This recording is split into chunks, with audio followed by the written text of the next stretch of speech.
Good morning. This is it. This is the end, my friends. Today I'm going to go over a couple of announcements. I will present the most relevant topics and ideas in the last 3 chapters that I included as readings from the textbook entitled Wikipedia at 20. There should be then enough time for any questions about your project or about the exam that you want to ask in class. And then I'm going to cancel Friday's class. I'll see those of you who will present on Zoom. I'll see them live. Those of you who will present through a video recording, I'll be watching you as a spectator.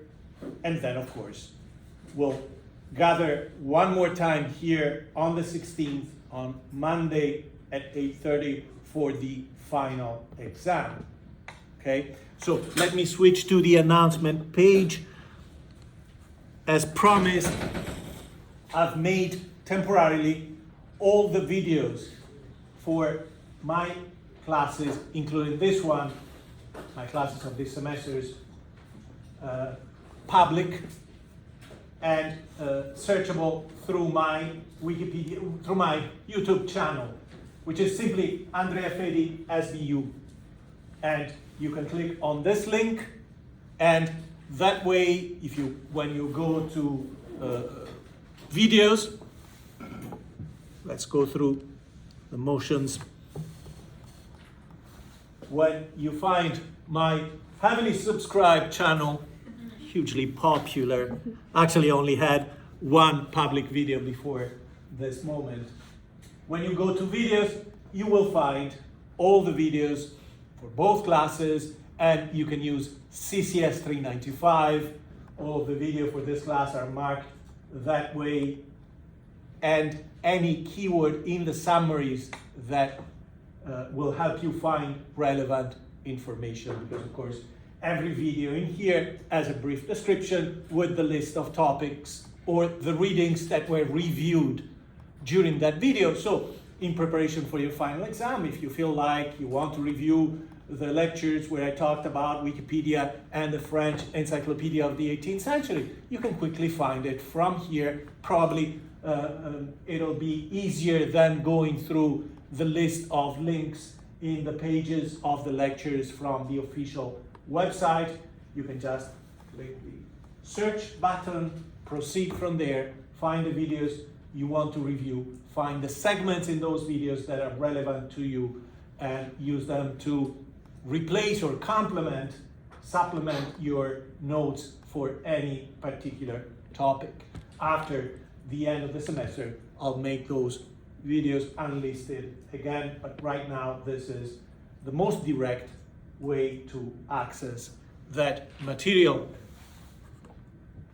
The second announcement is that, as I previously stated, today's office hours will be on Zoom, not in the library. After this class, I'll be going home, and from 12:15 to 1:15, instead of noon to 1 p.m., I will be available on Zoom for anyone who needs me. At the same time, since we also have a scheduling app, as you know, we have this scheduling app to schedule the presentation, and you can still use it. The app is still going, and of course there are still plenty of time slots available through this week, the rest of this week, and next week. But since we have this app, if you also want to use it to schedule an appointment simply because you need my assistance for your final project, or you need to discuss the structure of your presentation, feel free to schedule a meeting from there, right? Just for my advice, okay? Then, of course, if you don't want to, just email me if you need me, and we can go on Zoom often the same day, or sometimes within a few minutes. If I don't have any more pressing matter, I can tell you, come, I'll open the Zoom room and we can talk about your needs or your concerns. I have started reviewing and grading the last assignment that had not been graded because I was so overwhelmed with all the tasks and responsibilities that I have besides teaching, and therefore through the next few days you should be receiving an email with the grade for your DocuWiki page, okay, which was the last missing grade for that assignment.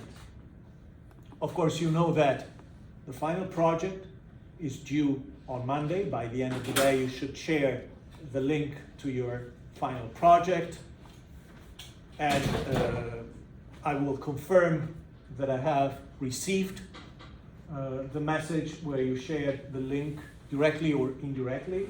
I'll provide some kind of confirmation.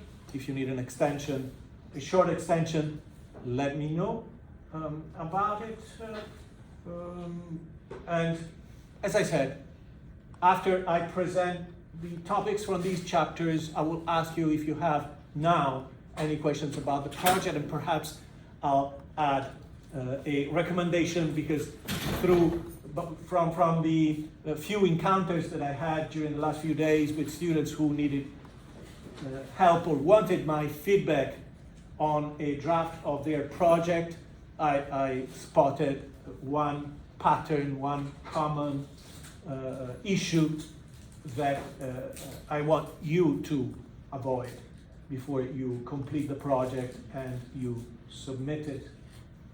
Okay, those were the announcements.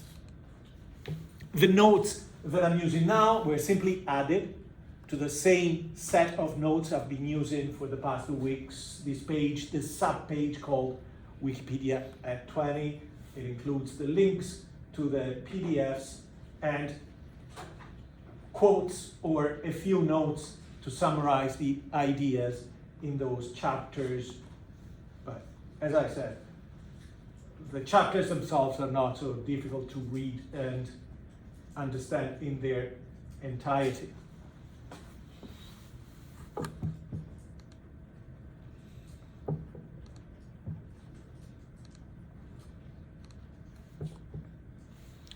So, chapter 14 is still another chapter in the same style of other chapters that we've discussed so far, whereby they recognize the limits of Wikipedia, especially as a social movement, especially as a platform that could be able to reflect knowledge as it relates to a large community or even a global community.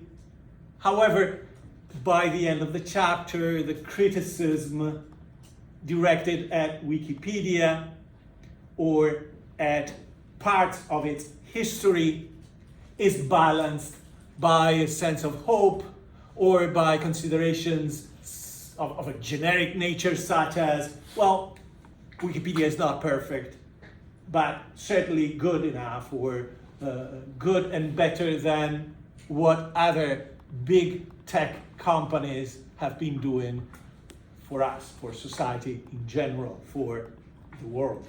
Okay? So, the initial statement that I lifted from the first page of this article is the simple, basic consideration, observation that there is potential in Wikipedia.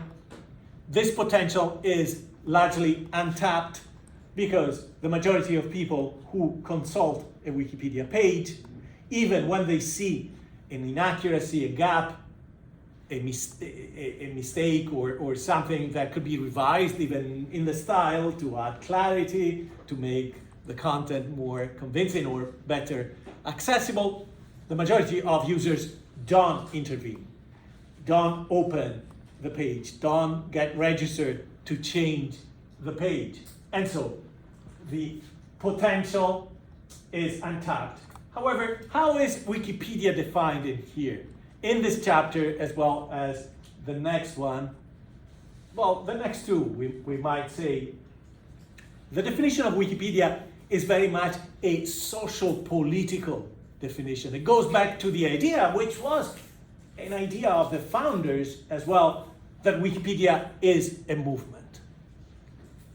In my view, this is a partial model for Wikipedia. It is not really the reason why it became successful. It may or may not be the future. And the last chapter we're discussing today is in fact a chapter by the current leader of the foundation and her presentation of the so-called 2030 plans for Wikipedia, which made me skeptical at best. Okay, what is the definition? As I was saying, once we agree that yes, not too many people use this, what is that not many people edit the pages of Wikipedia?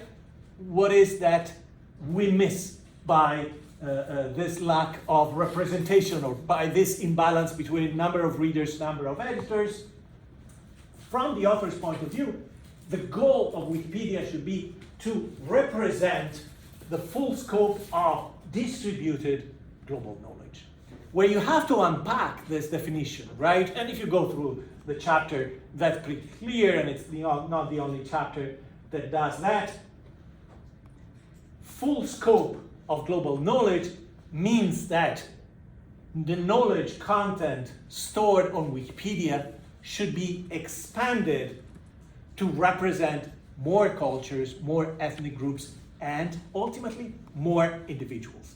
That is to say, throughout this last part of the book, the common thread, the common idea is that knowledge is not something fixed.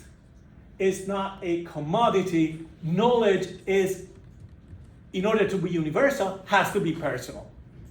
And that ultimately, the gaps we can see and possibly remedy in the comprehensive nature of the content stored on Wikipedia have to do not just on marginalized groups that are marginalized in society or that are marginalized in the global scene because they belong to the periphery. They belong to countries that are not the leading force of the economy locally or globally.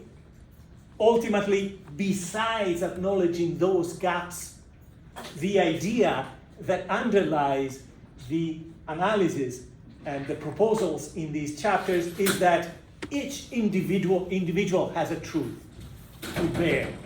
Each individual can be or should be represented, especially individuals who belong to marginalized groups, who have their own truth, which is also a personal truth. And this reflects a trend that is not limited to Wikipedia, but involves also the changes in academia, where scholarship as well has moved during the last 20 years from traditional, very structured scholarship to a kind of scholarship where personal experiences, personal points of views are introduced or become the core of scholarly articles or scholarly books. The problem that I see with this, with trying to move Wikipedia in this direction, is that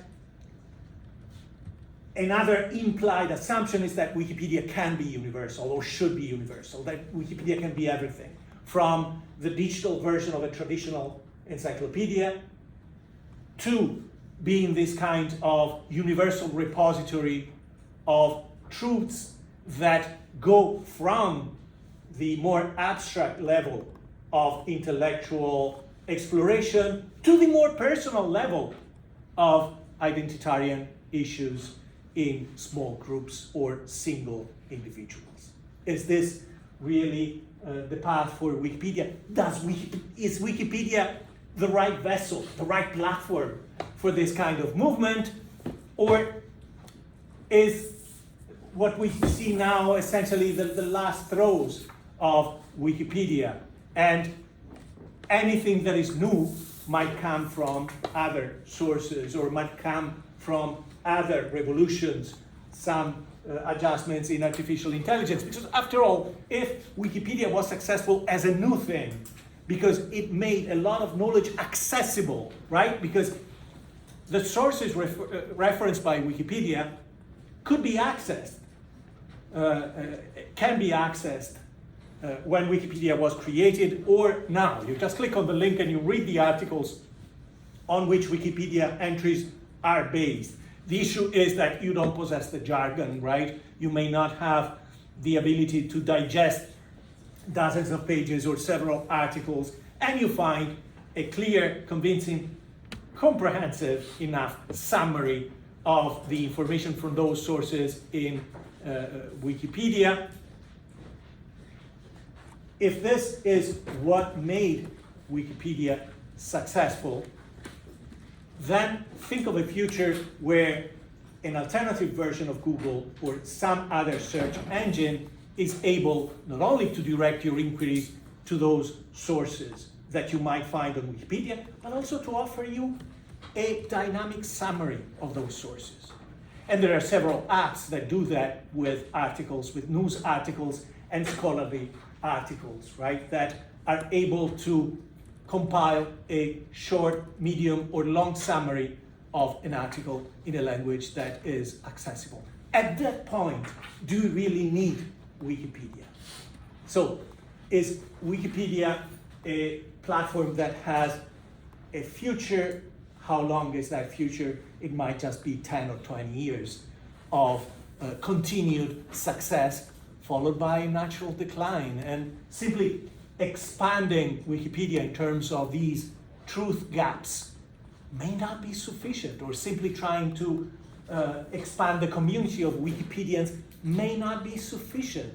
Maybe that is not the best solution to the existence of those gaps and those issues, right? And of course, distributed in this definition to complete my analysis means accessible, right? And global knowledge refers to the fact that it shouldn't be the knowledge created, established in any particular area of the world, and to balance the current state of Wikipedia, of course, more marginalized territories should be better represented, both in terms of content and in terms of editorship, right? The vast majority of users don't edit a page, so this potential remains untapped. But the contention, why this is an issue that is addressed, that is brought to the attention of the reader by the author, is exactly that knowledge is not seen as something universal, is not seen as something national, it's not seen as something at the community level, but it trickles down to the level of very small communities or single individuals, right? So if you don't participate, there will be gaps. But is it feasible to expand participation, to make it universal, or even advisable? Is Wikipedia the best way to make that change in society? Okay. And of course, yes, Wikipedia is great, and this chapter in the book will remind you how great is Wikipedia is at decentralizing the publication, the circulation of knowledge, because anyone can, if they want to, click edit and start adding content or revising content. And therefore, you don't have all these social barriers that existed before, right, when someone wanted to publish. In this regard, Wikipedia is part of a general change that occurred with digital culture, right? Is part of the same kind of decentralization of content creation and distribution that has produced the success of YouTube or other social media platforms, right? You don't have to have a studio producing a TV program for you. If you have a smartphone or a small camera, you can have your YouTube channel, or you can self-publish a book. If you write a book, you don't have to be approved by a major publishing house, right? All these movements have decentralization in common, right? So that untapped talent can reach the attention of a lot of people. There are self-published authors who can sell millions of books, and YouTube channels that have millions of subscribers, and with very little effort in terms of production, and therefore limited reliance on infrastructures. Wikipedia is the same. It is great from that point of view. However, it is still a kind of community. And therefore, with the kind of mechanisms inside that pose the same problems, right? In order to edit, you need to be recognized by the others. You need to gather the confidence to do so. You need to withstand the criticism of others. And certainly, Wikipedians are not very nice, very kind to newcomers with limited experience, especially when they want to make a lot of changes or big changes, right? And that's why the idea of Wikipedia as an online game is so powerful, because you find the same kind of social mechanisms in the gamers community, right? Who are you who just entered the game? Who are you who just entered into this kind of practice to be trying to get the lead on this page in terms of changes, suggestions, discussions, weighing on the discussion? So yeah, it's easy, it's almost anonymous, and therefore you're somewhat shielded, and you don't have to have a degree, you don't have to be approved socially, but some kind of approval is necessary, and there are still barriers, right? There are literacies to acquire, right? How do you engage in a discussion on Wikipedia?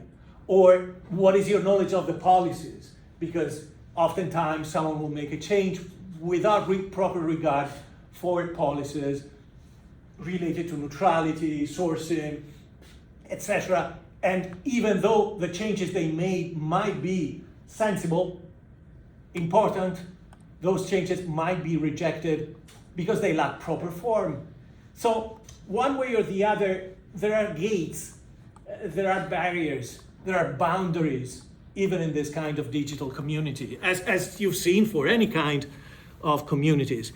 The final passage that I lifted is reflective of the ideological and politicized view of engagement in Wikipedia. Why should anyone be editing Wikipedia for the sake of knowledge? No, because they should have a purpose, and the purpose is to have gaps filled when, in a model where gaps in human truth are equated with gaps in representation, right?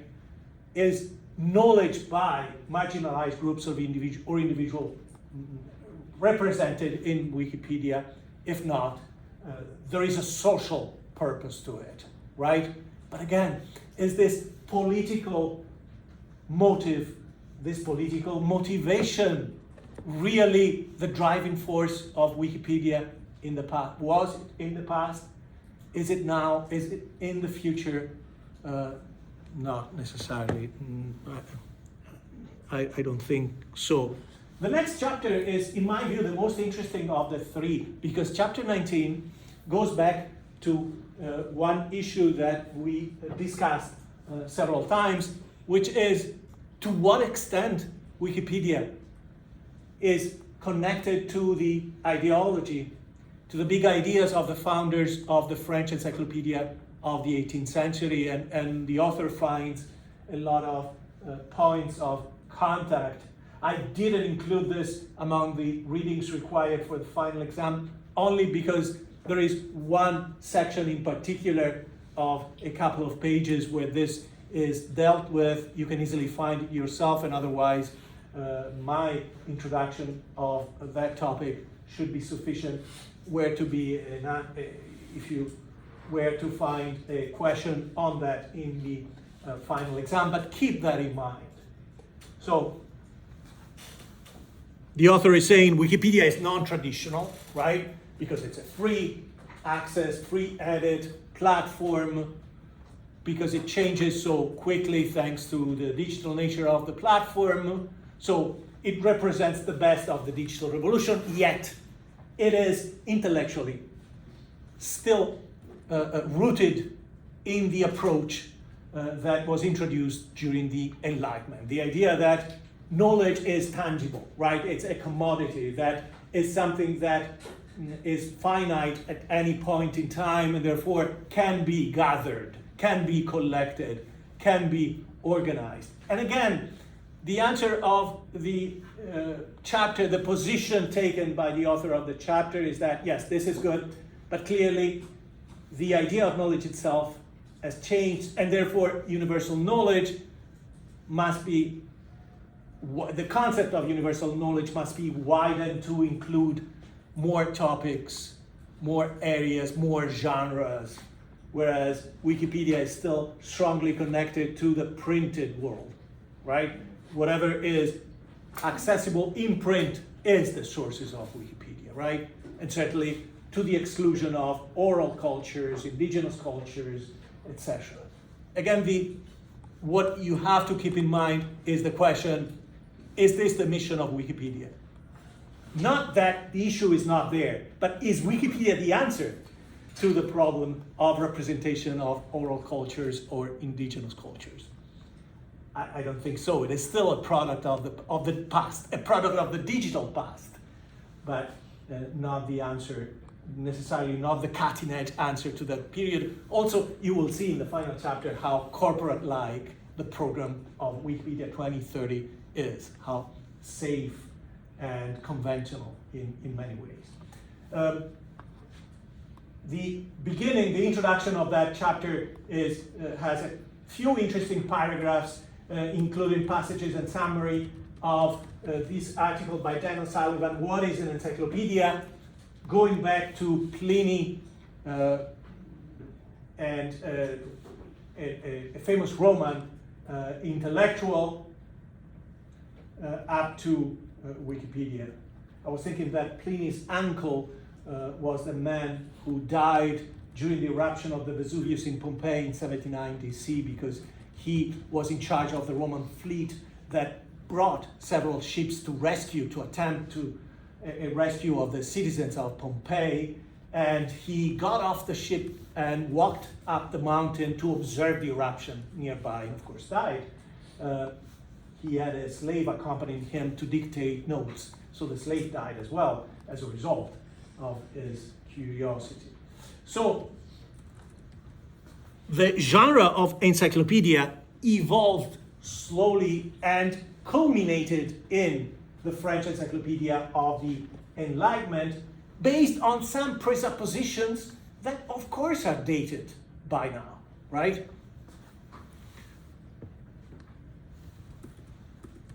Their idea, the idea of the Enlightenment, which is then reflected in also Wikipedia, the idea found at the inception of Wikipedia, is the collection and curation of all human knowledge and its benefit to society, right? You collect all the data, you curate it, meaning you revise it, you expand it. Of course, all human knowledge is the established fields that are recognized as intellectual. So to the exclusion automatically of things such as oral cultures or non-scientific, non-academic areas. And the benefit to society has a twofold nature. The idea that you make this accessible to a certain number of people, a wider number in the case of Wikipedia, a smaller number in the case of the French Encyclopédie, and that this benefit, though, is not just limited to your readers of this generation, but this product can be transmitted to future generations. So across time, this benefit will be felt, right? And they repeat one of the famous statements of Jimmy Wales: imagine a world in which every single person is given free access to the sum of all human knowledge, that's what we're doing with the entry for encyclopedia that is one of our required reading, right? And of course, the Enlightenment is slightly different from our time, right? Notice that Diderot included better instructed, right? More informed, educated, more virtuous, meaning better member of society, which is still aligned with what Wikipedia is trying to do, but also happy, which was a typical concept of the Enlightenment and one that you find reflected in the American Constitution, not in Jimmy Wales' manifesto. Okay?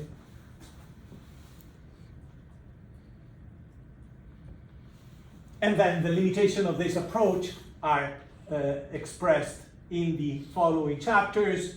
For example, the fact that sourcing in Wikipedia means to rely on print culture. So it seems so universal, so accessible, but if the sources are printed, then the primary content is still fraught with barriers and boundaries, right? Because after all, in the manifesto of Wikipedia, you find expressly stated that primary research, any primary kind of material should not be included in Wikipedia. And therefore, no new knowledge by definition can be introduced.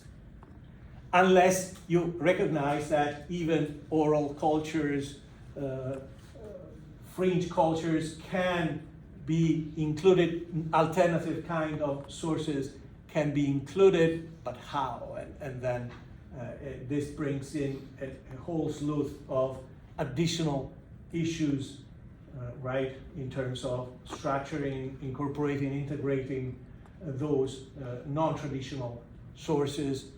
Again, the issue is not that they shouldn't be represented, rather is Wikipedia now able, or will Wikipedia by 2030 be able to provide the digital answer to that?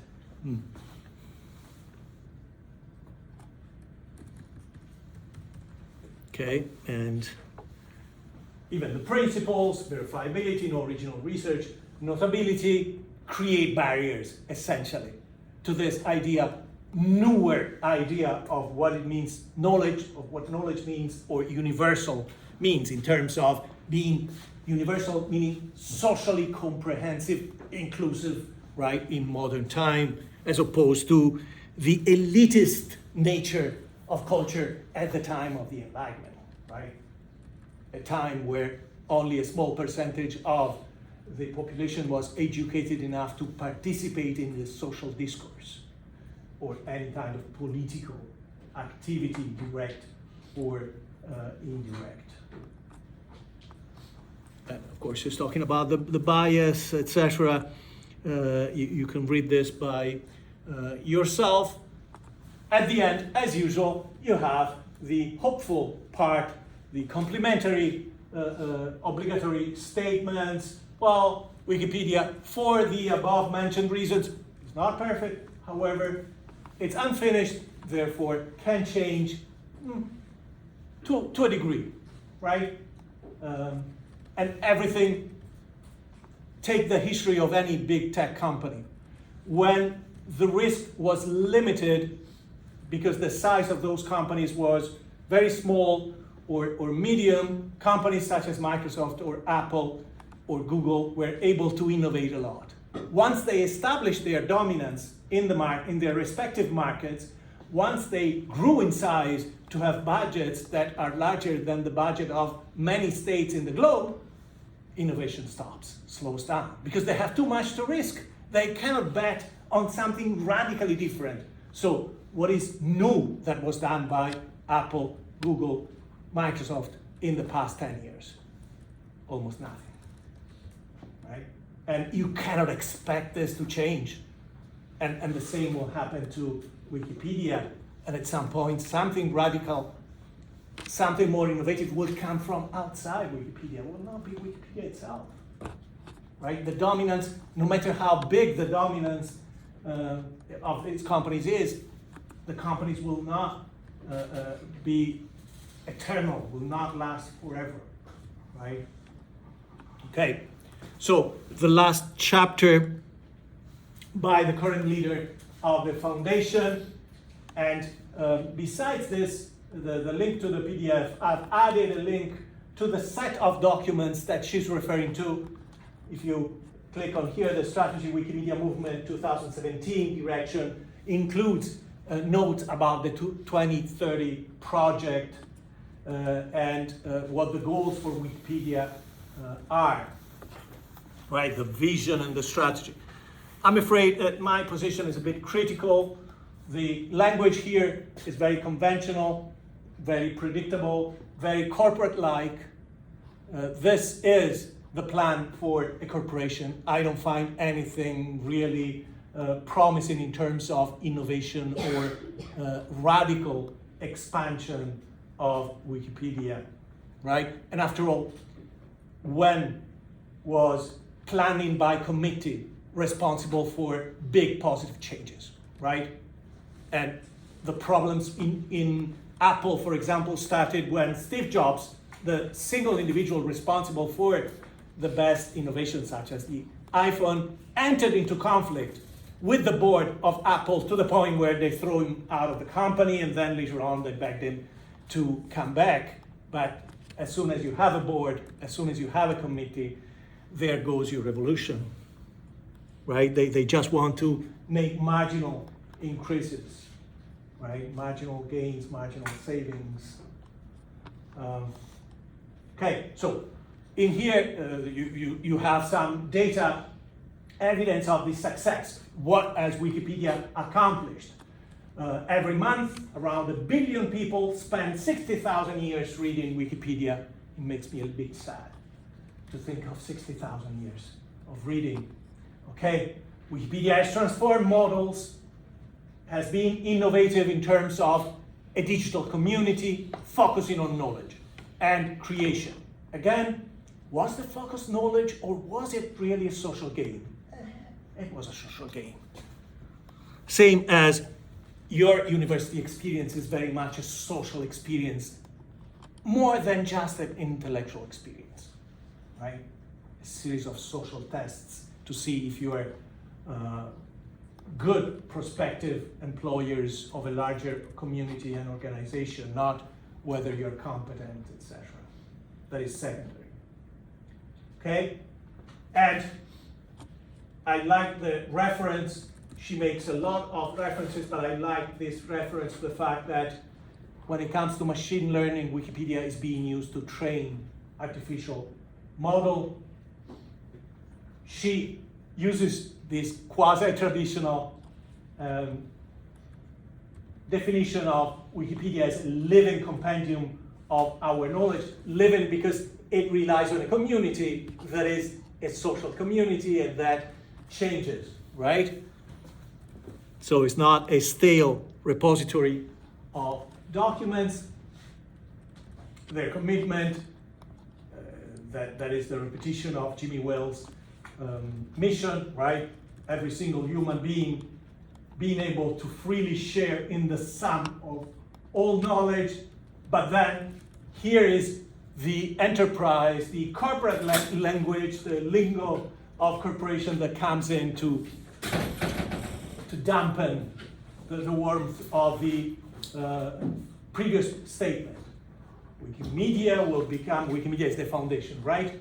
The foundation that has Wikipedia and a dozen other enterprises will become the essential infrastructure of the ecosystem of free knowledge, and anyone who shares our vision will be able to join us. Resistance is futile. If you're familiar with the old Star Trek series with Captain Picard, right? It's very corporate-like. We want to dominate this market. You'll be free to join us, right? Meaning there is nothing else but us, so you'll have to join us. We'll acquire domination of that infrastructure. It goes in terms of language contrary to any recognition of the relevance of the community, right? Infrastructure is not community-like. Ecosystem of free knowledge is somewhat reminiscent of this interaction cycle, right? Of this process through which the community of Wikipedian reaches consensus about knowledge. Okay? But the next part, the italics is in the original, reflects the idea of Wikipedia as a movement, as it was from the beginning, but exactly because it has to be a movement, then needs to evolve, needs to adapt, be more accessible. So Wikipedia relies on articles. Articles involve a lot of reading. Does that limit accessibility? Yes, it does, because not everyone wants to read a long article. Therefore, we need to include other content. I don't think this will help Wikipedia really survive. Include videos, right? So what? You want to compete with YouTube? And will videos be primary, secondary, tertiary in terms of relevance of content? Is this expansion, right? Competition with other big tech companies timely? Probably not. Include oral elements or give more, add more functions to voice search. Yes, at the same time, this can be done, right? I can simply use Dragon Naturally Speaking or other similar dictation, speech recognition software to initiate a search on Wikipedia or initiate a search on Google. It doesn't have to be embedded in Wikipedia. It's not what will make it more popular, more attractive. It's too late for that. This could have been done 15 years ago by now. It's redundant at best, okay? So the next part is interesting because it speaks to what we said in this class about wikis. And one of the things that I suggested even in reference to your project is make your pages as atomic as possible, meaning don't crowd your pages, your notes inside the wiki with too much information. Make the wiki dynamic by storing specific as possible information blocks of contents inside your dispersed notes, and then by using transclusion, which depending on the app might be duplication or mirroring, you can have both the atomic representation of single blocks in a page and longer pages that are retrieving information for those atomic blocks. So any change in the atomic block will reflect in the long page, and this provides the most flexible form.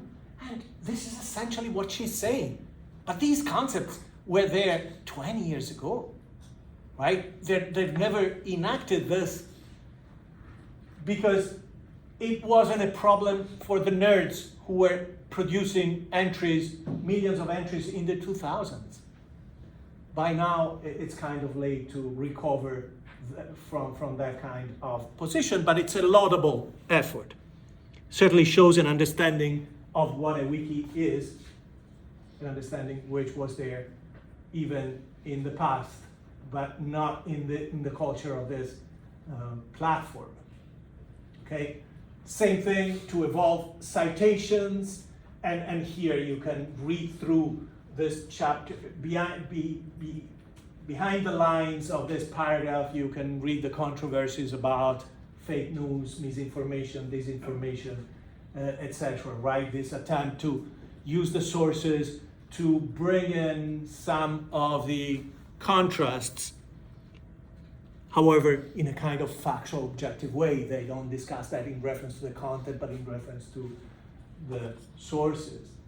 They're talking about the use of artificial intelligence within Wikimedia projects, within Wikipedia, so that the human users can focus on the most relevant issues.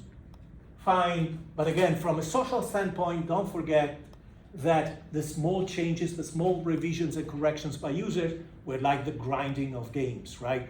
One of the core activity for a lot of users.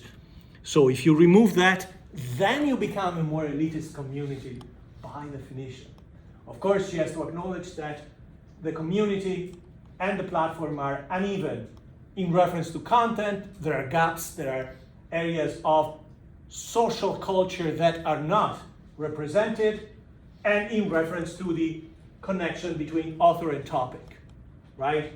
So she notes, for example, that of the thousands of articles related to Africa, only a small percentage are produced, modified, expanded by people who are from Africa, right? So this introduces a form of bias in the system.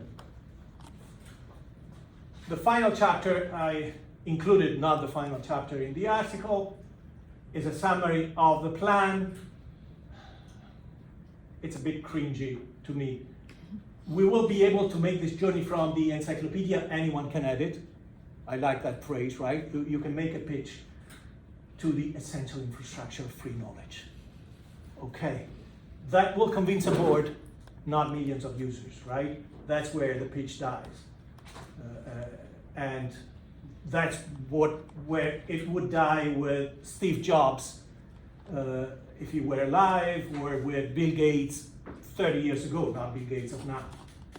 Because change is at the core of what Wikimedia is and does. Yes, of course they will change, but there is inertia. Once you have 50 million articles, how radical can change be, right? You have the inertia produced by that. When you have an article on San Francisco, as we read on Monday, with 200,000 characters, who's going to change it altogether? The changes will be small, necessarily, because those 200,000 characters represent a mass that creates inertia. So, of course, change will slow down. Of course, Wikipedia will decline. And unless they're willing to throw everything out and start fresh with some entries or with the platform itself, at some point will be replaced by something. It might not be a platform, as I said before. It might be artificial intelligence, whereby I ask my device, give me information about this, and the artificial intelligence uses the resources of the internet, not just Wikipedia, to gather a summary of relevant responses. Okay? That is the conclusion of the lecture part of my class of today. I'll just repeat for anyone who entered a few minutes late that this is going to be the last class. There will not be a class on Friday, and that today's office hours will go from 12:15 p.m. to 1:15 p.m., but it'll be on Zoom, not in my office. You have the YouTube videos. I made all of them public, and let me show you again for anyone who missed that in the announcements you find a link to my YouTube channel where you can search those videos and their descriptions for specific content you want to review in preparation for the exam. I also added, since we have Calendly, besides using it to schedule your presentation, if you wish to do so, you can also use it during this period between now and Friday of next week to schedule any appointment with me to discuss your project or questions, concerns you have about the final exam. If you want, we have a few minutes to address any general questions about the final project. Let me just tell you one thing about Notion. A lot of students are working on projects related to Notion, and I've seen this as a recurring issue in the projects that I've reviewed and provided feedback on at this point. In order to make full use of Notion, and in order to make your project as good as possible, as advanced technically as possible, you cannot just have a bunch of pages with some links. You have to start with a table. By table, I mean the database that becomes the foundation of your wiki, where you create your pages, or if you have pages that were created already, you can import them. In order to create a table, even if you haven't done so, you can do it now. In order to create a table, you press the plus icon that you find inside a space, that you find at the bottom of the sidebar. And at the bottom of the sidebar, besides the plus icon, you also find new page. After you press that, before you enter any content, you will see in the body of the page a series of options that are grayed out. They're grayed out because the moment you start typing, they disappear. It's a range of options you can click initially when the page is still empty. There will be a section, will be the second section that says databases, and the first item in that list will be tables. That's what you click before you add anything. That'll be your portal. That page will become the portal and the center of your wiki in Notion. And after you click on table, the system will then usually suggest other pages to use as template. You reject that option unless you have created a template, and you press new template, and you have your standard table. Your standard table will have 2 columns, and then you can add more if you want to. The first one will say names, and that will be the column where you create your pages. The second, because once you type anything in those cells, anything you type will become the title of your new page. And then you can still change it, and if you change it in the page, it'll be reflected in the table. Everything is dynamic. The second column will be tags. And you cannot have a good wiki without semantic tags, because the tags are essential to offering an enhanced experience to the user, whereby by using tags, the user can filter out the information that is relevant to them. If you want to, in this table, you can add several other properties, summaries of the pages or categories, and those can enter into an exercise to filter. Because without that, what is your presentation going to be about? Your presentation cannot be descriptive, just a description of the content. As I said before, the essential part of your presentation is, if I'm a user visiting this website, this collection of information, with some goals, with some needs, how do I find the content that satisfies my needs? How do I go about finding information that is relevant to me at any point in time without having to open several pages, read them top to bottom? The only way you can do this is by having this table with tags, and having enough tags that mirror, reflect, represent the content, the knowledge-related content of your wiki. Finally, if you already have pages somewhere else, not in the form of a table, you create this portal with this table, you give it a unique name, a unique title, even a temporary one, and then you go back to the pages you created.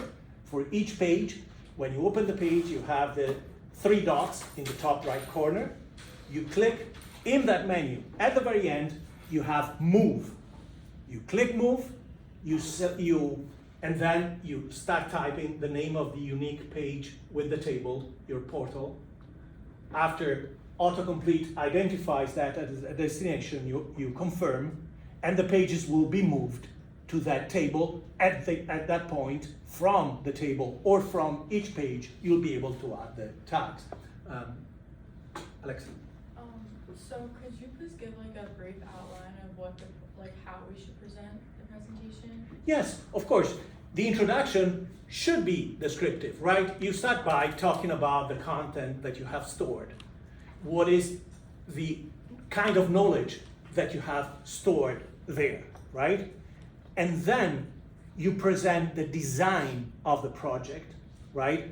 Meaning the overall design, how you distributed content across the pages, the design or template of each page, how you were consistent with similar groups of content in their presentation, right? So longer pages should definitely have a table of contents. Even if you have shorter pages, maybe there are ways to separate the blocks and identify them with section titles to increase access, make access quicker, right?